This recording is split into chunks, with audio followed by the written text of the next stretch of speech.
Good afternoon. I know I'm the second after lunch, so if you need to close your eyes for a second, I understand. My title's super long. It's a whole thing. I am the acting Deputy S6 for the Space Force. I also happen to wear the Chief Information Security Officer hat, acting right now. And it's not lost on me a little bit of the irony, right, of a CISO coming to speak at an AI conference, and that my #1 job is to ensure that nothing risky happens ever. So when they invited me to speak at this event, I assumed they just wanted me to say no, but faster. No, but seriously, I think AI is absolutely changing the way we review cyber risk. For a long time, and I've heard a couple speakers talk about it, real quick show of hands, who's been through an ATO process or FedRAMP or any of those compliance mechanisms? I see quite a few hands, right? Like, it's one of the things that is, to a degree, slowing down AI adoption. But at the same time, I truly believe it's going to transform the way that we accept, review, and take on the risk. If you haven't been through the process, I thought about bringing a stack that I've currently or recently reviewed, which is a change request for a system. It comes in a binder about this big, and I typically flip through it and I read. And it's so much information all of the time. AI is going to enable us to better review that risk, not just on the individual systems, but on the holistic risk perspective.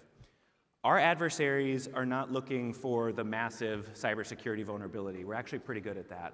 What they're looking for is that missed key somewhere along the chain. They're looking for a misconfiguration, a failed update, a tiny little thing that allows them an entry point into a very connected network. And we typically lump that all in the compliance arena. And I'll say that word again. I just want to kind of hear. If I say the word compliance, I didn't hear any grumbles, but I guarantee you thought about it, right? Like, compliance has become this bad thing that slows us down. It doesn't actually generate any real cybersecurity components. But I've been thinking about it differently with AI. Because of all of those missed pieces that would allow our adversary access, AI is going to enable us to change the way we view compliance. It's no longer about ticking the box. Did I do this thing? There's this scenario with this component that's changing so fast with technology, right? Like, the RMF system was designed for a very stale, not rapidly changing technology front, and it hasn't fully brought up to speed with software vendors that are pushing updates not monthly, not weekly, not daily, but sometimes hourly to patch security vulnerabilities to deliver new features, and yet we still optimize for audits. We optimize for compliance. And so we need to change the way we're thinking about compliance, and we need to leverage AI tools. Space Force has recently entered into a partnership with a company called Cover AI, who is trying to change the same construct. So instead of this bring me a rock game that a lot of programs are currently doing, which is, I want to build a system, I build it, I take it to the AO, I give them this big fat binder, they go through it, and they say, I don't like this, this, and that, and it goes back to the program office. They redo it, it comes back, there's new things that they don't like. We can now start to iterate on those components much quicker. We can deliver that tool into the hands of the program office, who can drop it documents, who can link it up to AWS consoles, who can pull in all of that massive amount of data, allow the AI, who doesn't get tired, who doesn't miss patterns, who doesn't miss these components, to churn on those items and then deliver something both back to the program office and to the AO's office, where we can start to assess changes that need to be made in real time.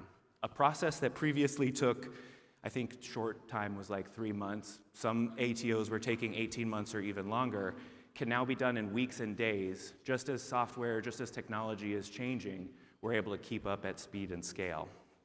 But it takes a little mindset shift, right? Like, one of the biggest things we deal with is kind of a fear of AI, and I'm sure a lot of you feel that as well.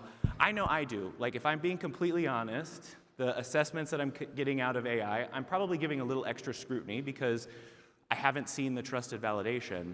But what's come out of these different tools that we've been using is actually far more in-depth as somebody who has to accept that risk than what I was getting from an individual security control assessor who was only looking at the one system and the one control and the one configuration and going, yeah, that's moderate risk. Risk compounds.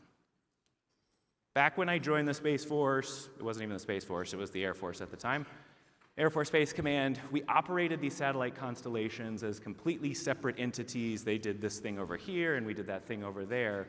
but that's no longer the battle space. Everything is connected. We are operating in a highly connected, highly orchestrated world. And so moderate risk that is accepted in one program immediately becomes moderate risk that is accepted in another program. AI can take that whole picture and understand that when this system change impacts this system, it also impacts this system. I didn't see, are there any authorizing officials in the room? Anybody from the other services? Nope, just me. Okay, cool. So then I can fact check me later. But this is a real world example. A system needs to change, and it needs to change tomorrow to conduct an operation. That change is going to make that system high risk. Again, it would come up in a package, and we'd go back and forth, and we'd do all of these things. And at the end of that process, for this thing that needed to happen tomorrow, I, as the authorizing official, would be stuck with two terrible decisions. One, delay the mission, or two, accept risk that I don't fully understand. That's now changing. We can now feed all of that data, the change that needs to happen, the risk in the other systems, the whole component, into these tools, into these models, and it can spit out not only actual risk perspective, but it can quickly spit out recommendations. That operation that needed to occur in this one system, the AI can quickly highlight, well, it's actually connected to these other 5 systems, and if you turn off these connections, you can now conduct this operation, and then we can bring it back. More importantly, we can then leverage other tools and components in the program offices to follow up and make sure that those changes don't become a permanent part of the baseline. ATOs happen on 1 to 3 year cycles. There is supposed to be a very strong continuous monitoring component, but now we don't have to bring on additional people to make sure that that doesn't become the new standard. We can allow AI to keep an eye on those pieces, and as that change or the POAMs expire, we can trigger flags, we can do other things. It's not about eliminating the humans from this mix by any stretch. The Space Force is tiny and small, and we need a lot more people. It's about enabling our people to be more risk-informed and to make the decisions that they need at the speed and scale from which they need it. These tools, these components we're talking about, are not about just the holistic perspective. They're about making better informed decisions along the way and pulling more people into that decision process. Previously, again, the AO's office and the program office kind of operated in these bubbles. Meanwhile, the operator is sitting on the ops floor wondering why they can't access the thing that they need to do that mission. If you've never asked any of the GPT models or any of the chat models out there to explain something like it's 5 years old, I would strongly encourage you to do it. Go ask it to explain DoD risk management framework like I'm 5. It actually spits out like a really good basis for a training that we can then use to start teaching more folks what risk acceptance looks like, what all those pieces are. ATO, compliance, pick another buzzword, becomes something that folks don't understand, and we can now leverage those tools to be able to explain it better, to allow a more self-service model. Tomorrow's tax day. I hope you're all tracking that. If you haven't, you might want to get on that. But I was recently working on mine. This is the first year I decided to do it without an accountant. And I was heavily leveraging AI to ask it a bunch of questions that I just previously didn't understand. I fed it my last year's tax statements.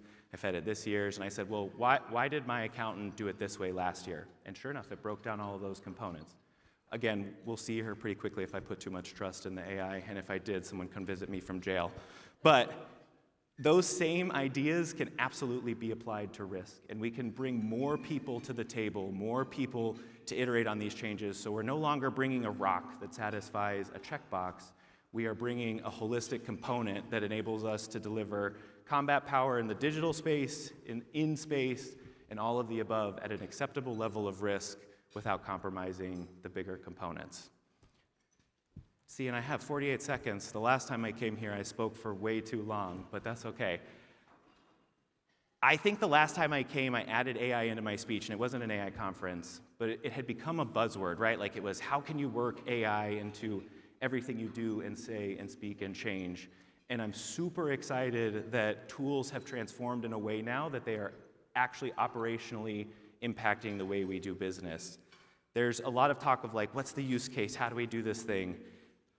We don't have to think about the use cases for Microsoft Word and Adobe and all of those pieces because they're just part of our daily life. And I feel like more and more AI is becoming a part of our daily life. I love that we have the ability not only to roll out the individual tools for the cybersecurity, but through GenAI.mil and the other components, we can enable Guardians and our service members to be able to access those at speed and scale. It's no longer about an exquisite capability. It's about delivering productivity and expediency throughout the service. So thank you so much for having me today. I absolutely love this. It was wonderful. Appreciate you all. And I look forward to faster ATOs for those companies that are out there. We can do it. It doesn't have to take 6 to 18 months. Thank you so much.